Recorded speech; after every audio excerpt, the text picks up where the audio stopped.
Hey folks, before we start the show, a reminder that we're in our fund drive for root words. If you like the show, and we hope you do, please consider following the link in the description to our donation page, or by visiting vermontfarmersfoodcenter.org. Any donations received by the end of July will be matched by the National Endowment for the Humanities.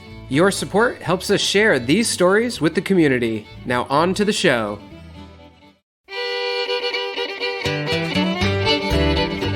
Welcome to Root Words, a podcast that explores agriculture and cooking's role in connecting us to our landscape and our communities. I'm Stephen Abatiell. Root Words is a collaboration between Vermont Farmers Food Center, Shrewsbury Agricultural Education and Arts Foundation, Shrewsbury Historical Society, WEXP, and many other community members. The project began in 2017 and was made possible by support from the National Endowment for the Humanities, as well as from this community.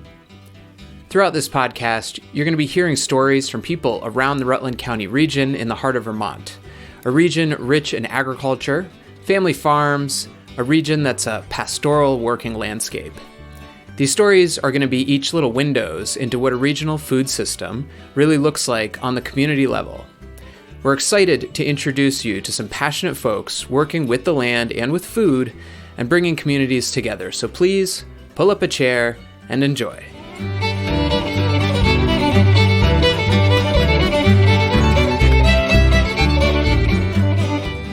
Before we start the show, an acknowledgement that vibrant indigenous foodways were here and provided for countless generations before the colonizing of this area.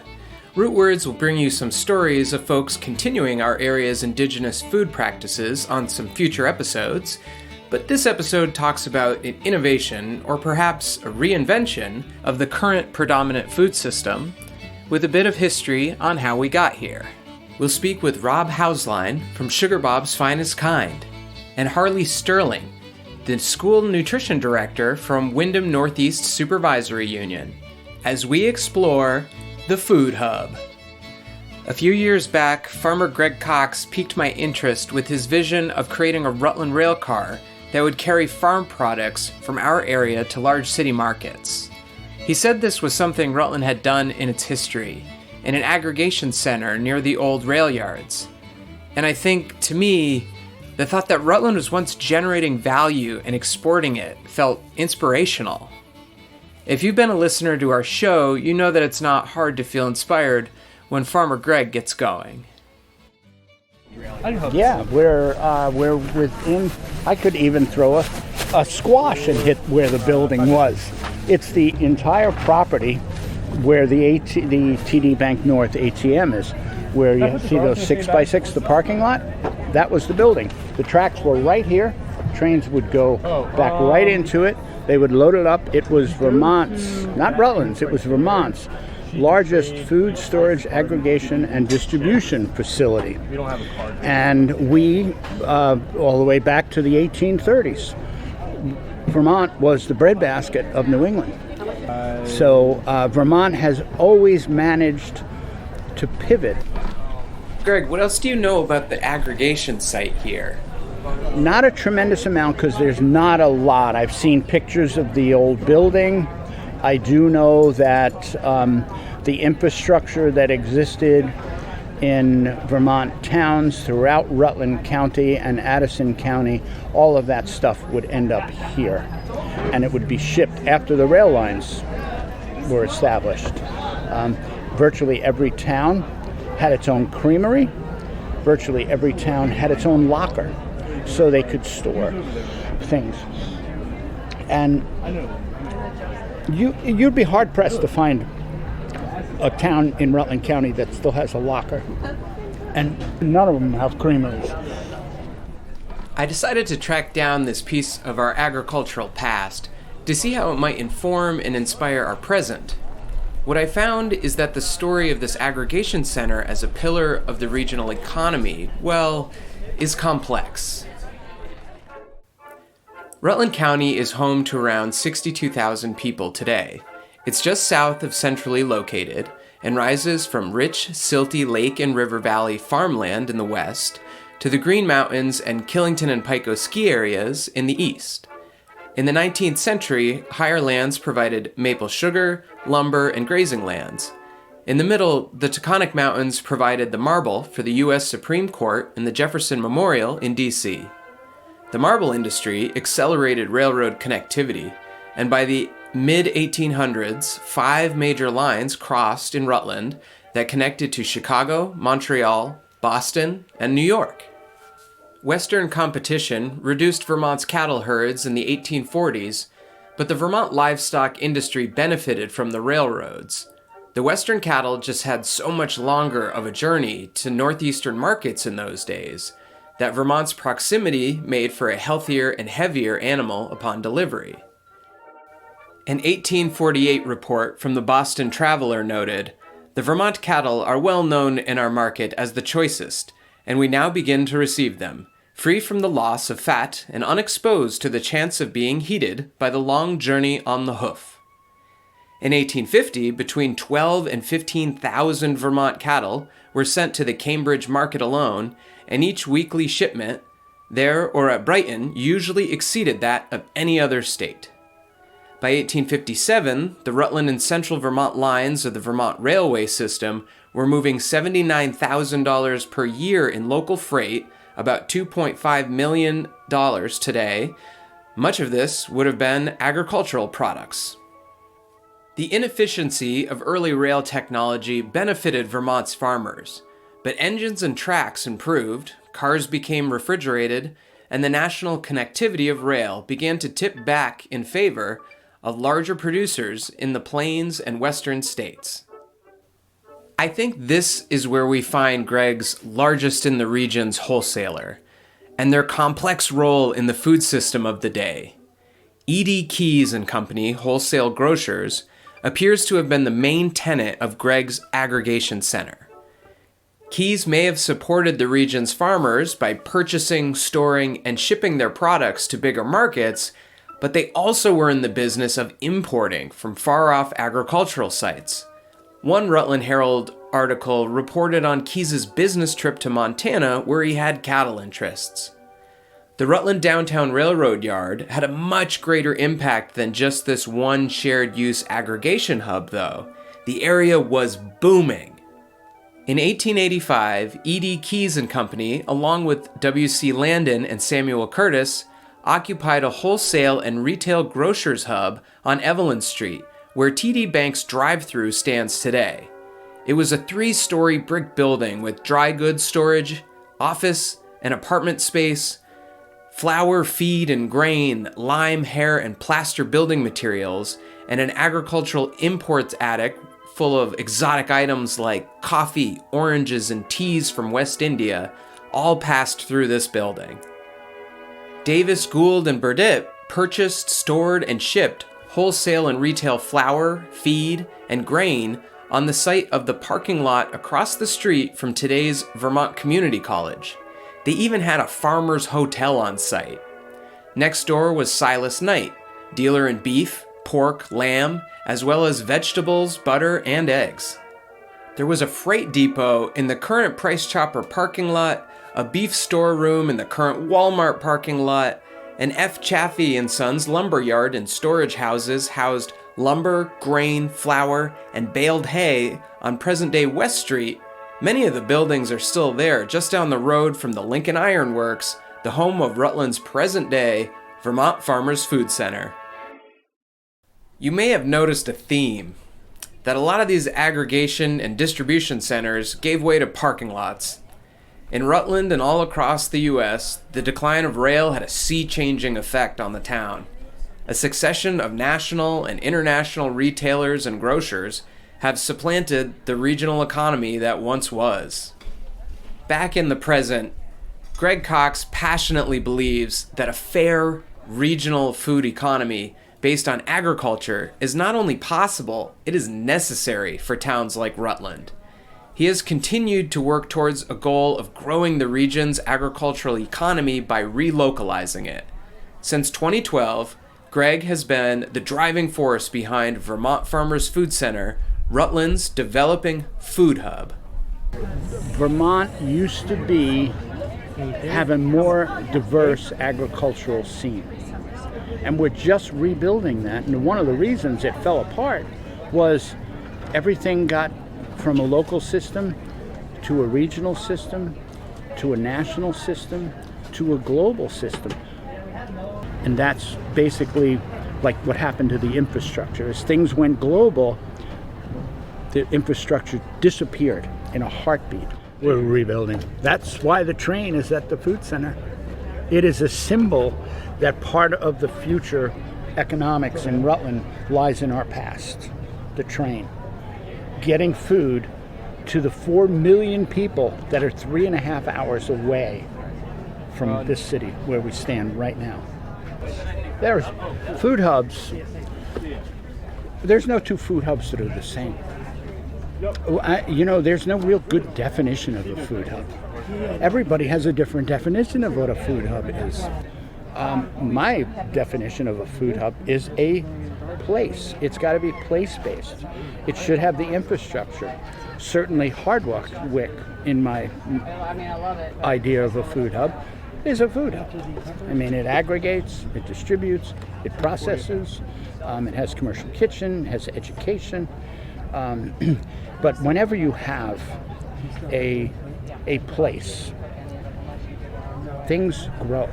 You cannot have a piece of land where something is not going to grow. It's obvious. It should be obvious if you know food systems that people need storage, coolers, they need markets, and they need efficiencies, and efficiencies come with facilities that have the equipment. And what sort of equipment or infrastructure is needed for that? What is needed? A facility, a flash freeze, or at least a freeze chiller, vacuum packers, labeling machines, buddying up with SBA, because you need a business plan. You really have to do your work. Think big, make it happen, represent the farmers, grow markets, make sure that everyone has access to that food, like pharmacy, and be it running the Everyone Eats program. And we always think outside the box, and we are mission driven. We want to do what we said we're going to do. We want to feed people, create better access, better markets for farmers, and better infrastructure, rebuild that infrastructure. Creating an equitable, food justice-based food system. We need that stuff. And that's what VFFC's place is, to supply whatever the producer needs, whether it's bottom line farmer producer or like a Sugar Bob or someone just starting out. They need that equipment. Sugar Bob bought Vermont maple sriracha, and it was Sugar Bob because he's a maple syrup producer. His thing was smoked maple syrup.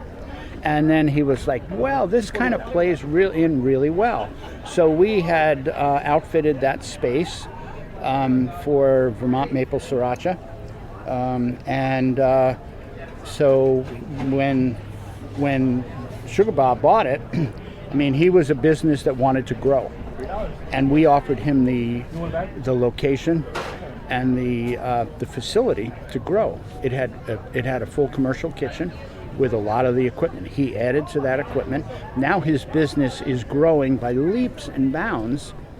Sugar Bob's Finest Kind is an anchor tenant of Vermont Farmers Food Center, and VFFC is providing processing and storage space. In 2020, Sugar Bob gave me a tour of his kitchen and let me know what the connection to this food hub has meant for his business. We don't share this kitchen with anyone else, and we run it almost nearly constantly 40 hours a week in production of our 16 SKUs, which fall into 3 basic categories of maple syrup, barbecue sauce, and sriracha. But everything we do is maple sweet. It's the only sweetener we use in the entire operation. That's the sort of origin story for our company. So the kitchen is it is what it is. It's what you see. It's very small and compact. Everything's on wheels. We do a lot of coming and going, a lot of moving equipment around. And part of our success story, the reason we ended up here at the VFFC is we needed to get out of our garage and our sugar house and into a clean white box. So this was our pain point, and it solved it. We're grateful for the ability to have made the acquisition of Vermont Maple Sriracha and for them to have built out the infrastructure that we then took over and grew and continue to create jobs in the Rutland area. Agricultural value-added producer jobs. This is our fulfillment and labeling area, so to speak. We have office space all the way down the end, little cubicles. But what we do is we take the stuff that we've made in the kitchen out here, and this is where we sort of final produce it. We put our neckbands on and labels and pack it up, put it on pallets to ship out all around the country, the region, and the world for that matter. This is a rack of smoked maple syrup we've been making over the last couple of days. That's a 250 milliliter bottle. That's our value-added, unique product that sets us apart from everyone else. We are originators of smoked maple syrup. And we make a lot of it. We just shipped a pallet of that to Japan, for example, which was really great because with the support of the infrastructure here, the loading dock and the ability to put racks up and all the stuff that makes it possible for a little player like us to act like a big player, we're shipping pallets worth of syrup to Japan, which brings, that's Japanese dollars coming back into the United States, but into Rutland specifically. So we're super proud of that small part of our business. Well, we've only been here for 3 years to start. So when we moved in, we were welcomed with open arms, which was great. And obvious, we were instantly networked into the some of the programs that Greg in particular was participating with the young professionals in Rutland. Just little, we felt like we stepped onto a moving train to get our, and then sort of, we walked in with momentum and courage. The physical plant that we moved into solved our pain point. That was why we acquired Vermont Maple Sriracha, was to get access, to get the kitchen. In the process, we got another brand, which helped our business, right? And being in Rutland gave us access to the infrastructure here. We came from London area, and we have everything from FW Web to Home Depot, heaven forbid, right around the corner. We can get stuff and make stuff work. So primarily, we've benefited from the infrastructure and the moral support. A food hub delivers a number of basic services to the community, right? Aggregation, distribution, storage, and adding value to food. And we feel like what we do by being tenants of the Vermont Farmers Food Center is provide that leg in that food hub stool, so to speak. And adding value to agricultural products is what makes Vermont go around. I'm on the board of the Vermont Specialty Food Association, and that's all of our members do that. We take raw material and add value to it and turn it into something special with the Vermont name on it. What we do in particular is take Vermont agricultural products, peppers in particular, and maple syrup, and take them off the commodity market where the growers are vulnerable to the whims of the traders, and put them into the retailers market, which is a little bit more of a crafted delivery and a crafted story. I have a dream that it's going to be a food manufacturing facility that I can either rent, manage, or hire to make my products. I know it can be done. I see it done all around the country, all around the region, and the people in my industry, especially food, are always looking for that place, that co-packer, that shared use kitchen, that opportunity to get out of their garage, to get out of their sugar house into something bigger. And that's the big dream for this spot. For me, as a local producer, well, what this serves, if this building is built out as a food production facility, it could serve as any number of things. If you want an educational component, you can teach people how to cook in there. You can teach people how to work in a commercial kitchen. You can show people that kitchen jobs are jobs of decency and respect and honor, right? If you want to have it closed and just, have like a super regulated kind of tight security system where you can have food being made in there by local producers who have autonomy over their path, but access to the technology and the facilities that make that happen. The goal is to step back and see it from 60,000 feet. You have a building, you have farms, you have people, a state full of creative food makers. They need a place to work. So if you offer them that place to work, the work will happen. Back in episode 5, we spent a morning at the farmers market and found that farmers markets are great for community building and for purchasing for your family. But what if you're feeding 50 or 150 people 2 or 3 meals a day? Well, a food hub can act like a farmer's market for an institution, like a hospital, residential living center, or a school. Food Connects in Brattleboro works to increase wholesale access to locally produced food and develop new markets for local food producers. Their food hub operates under 2 place-based brands, Food Connects Food Hub serving Vermont, and Monadnock Menus serving New Hampshire. To date, they have done $1.5 million in local food sales to local customers. Food Connect streamlines the ordering and invoicing processes for local institutions and runs regular delivery routes twice a week. The hyper-local sourcing of the organization makes source identification possible for each item purchased. Food Connects compensates growers with 80% of the sale price, which they state is significantly greater than the conventional standards. Windham Northeast Supervisory Union spent around $650,000 in total food expenditures last year, about 20% or $140,000 on local food purchased through Food Connects and directly from farmers. I spoke with Harley Sterling, the school nutrition director for WNESU over Zoom, about the role local food plays in education and how his local food hub helps their district meet their nutritional and educational goals. So I run the school meals program for our 6 public schools down here in southeastern Vermont. And our program is an independent program, also called like a self-op program. So we are run by the school district, and all of our employees work for the school district.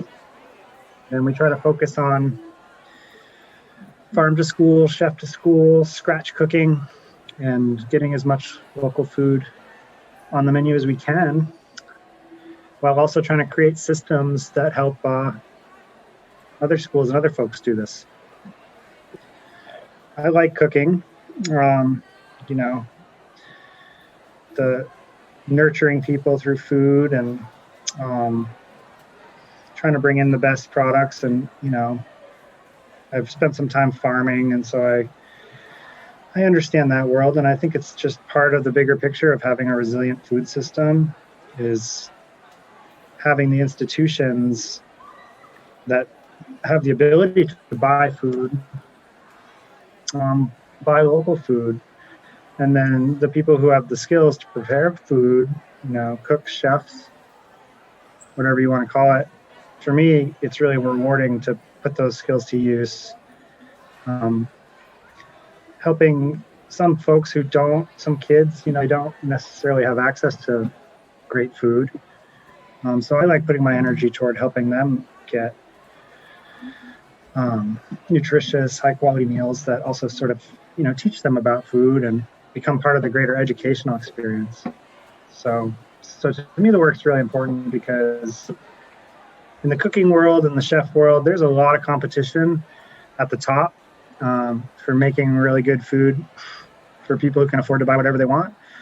And I find it really gratifying to sort of balance it out and help prepare food for people who necessarily can't buy whatever they want. A lot of times the role of a vendor in a food service director's world is a phone call and then a truck shows up. And that's sort of what Food Connects is. The difference on their end is that, they work with a lot of small producers, hyper-local, as we say. Food Connect sort of helps connect the small food growers and producers with customers like myself. They take care of the logistics, they go to the farm, they pick up the boxes, they bring it here, they warehouse it if need be. Having direct relationships with farms is awesome, but it can be really taxing if you need to get potatoes from one farm and cucumbers from another farm and yogurt from another place. And that's a lot of balls to juggle. And so having an organization like a food hub, like Food Connects, do a lot of that work for you definitely streamlines the process. Yeah, sure. So compared to like a broadline distributor, like a Cisco or a Performance Food Groups, or the big trucks that you're ubiquitous across the country, you order potatoes and you don't necessarily know where those potatoes are coming from. They could come from Canada one week. They could come from Idaho the next week. They have multi-point origins. So with Food Connects, you know which farm you're ordering from most of the time. So if I say I want Walker Farm cucumbers, or I want summer squash from Pete's stand, that's single point origin. Kids love stories. I love stories. I think all people love stories. And when you have a story about a farm, or, some way to deepen the connection to the apple that's on your lunch tray, that definitely feeds into our farm to school objectives. Getting kids engaged with food and getting them engaged with being lifelong healthy eaters. And I also think that Food Connects and food hubs around the state sort of have parallel, we have similar goals, deepening the food system. And they're a big part of that. They're like a partner organization in that, because they sort of take care of the supply end, and then we in the farm to school world, we work on the demand side of that. I mean, there's people all over the state of Vermont doing really creative things, and food hubs are a big part of that. And around here, these guys are our go-to. So we love the apples. We do a lot of potatoes, carrots, veggies, yogurt, sometimes eggs, ground beef. We try to build our menus around some staples that can be procured locally in a systematic way. We like to think about how can things become systematic, like how can we build a menu around a beef farmer that we can find a way to make it, make the money end of it work, and just have these local staples anchor our menu to sort of create some consistency for everyone, for us and for the food hubs, and also for the farmers, so that they can hang their hat, so to speak, on knowing that we're going to buy X number of pounds per year. So part of what we recognize is that by supporting food hubs and other people trying to do a piece of this work, that's going to help other folks down the line who might want to run a farm to school program, and now they're going to have a much more robust and networked food hub to work with. Well, I would just say, in general, that I think Vermont as a whole is the nationwide leader in this kind of work. And I'm definitely proud that our area is doing so well at this. I think this has been a big year. A lot has happened very quickly, with universal free meals taking effect, and the new local purchasing incentive bill that just went through in the legislature, which has the potential to reimburse schools at a higher rate if they use a certain percentage of local food on their menu. So I think a lot is changing for the better right now. And I'm just excited to see the progress that is made. I'm excited to see more people try a systemic approach to local purchasing. And I hope it sticks. I think it will. And I hope that it just gives even more consistency. More farmers that know that they can grow X number of pounds of potatoes per year, and they can count on the schools to buy those, and that they're going to the folks of their community, the kids. Around Vermont, food hubs are helping producers find larger markets, businesses expand, and institutions purchase from their local producers. There are many food hubs around Vermont working to relocalize the economy. The Intervale Food Hub is a CSA direct-to-consumer model up in Burlington. In New Haven, Vermont Food Collaborative is a Farm Her-owned operated food market that offers online sales with some county distribution and has a physical store site. The Mad River Food Hub in Waitsfield began as an incubator with USDA-certified vegetable and meat processing facilities and now is a business accelerator offering consulting services. Today, if you stand on the site of the old Keys Wholesaling building on the end of Evelyn Street in downtown Rutland on a Saturday, in the summertime, you can see 50 or more farmers selling their meats, produce, and value-added products to their customers in Depot Park. And you can imagine them on a Saturday in the near future loading their wares like their predecessors did in 1880 into storage facilities, this time at Vermont Farmers Food Center, getting them ready for distribution once again to far-off markets. This episode of Root Words was produced by Stephen Abatiell, with special thanks to Greg Cox, Jack Crowther and the Rutland Historical Society, Bob Hauslien, and Harley Sterling. Historical information from this episode came from 500 Miles of Trouble and Excitement, Vermont Railroads 1848 to 1861 by T.D. Seymour Bassetti from the Vermont Historical Society, as well as Sanborn Fire Insurance Maps, the Rutland Directory from 1884 to 1885, and the 1761 to 1911 Historical Rutland Souvenir Edition from Rutland Historical Society. Additional music for this episode is by Victor Herbert Orchestra. Our musical themes are by the Saltash Serenaders. We are a project of the Vermont Farmers Food Center and SAGE. Thank you all for listening and for being a part of our local food system. This podcast has been made possible by generous support from the National Endowment for the Humanities. We'll catch you next time on Root Words.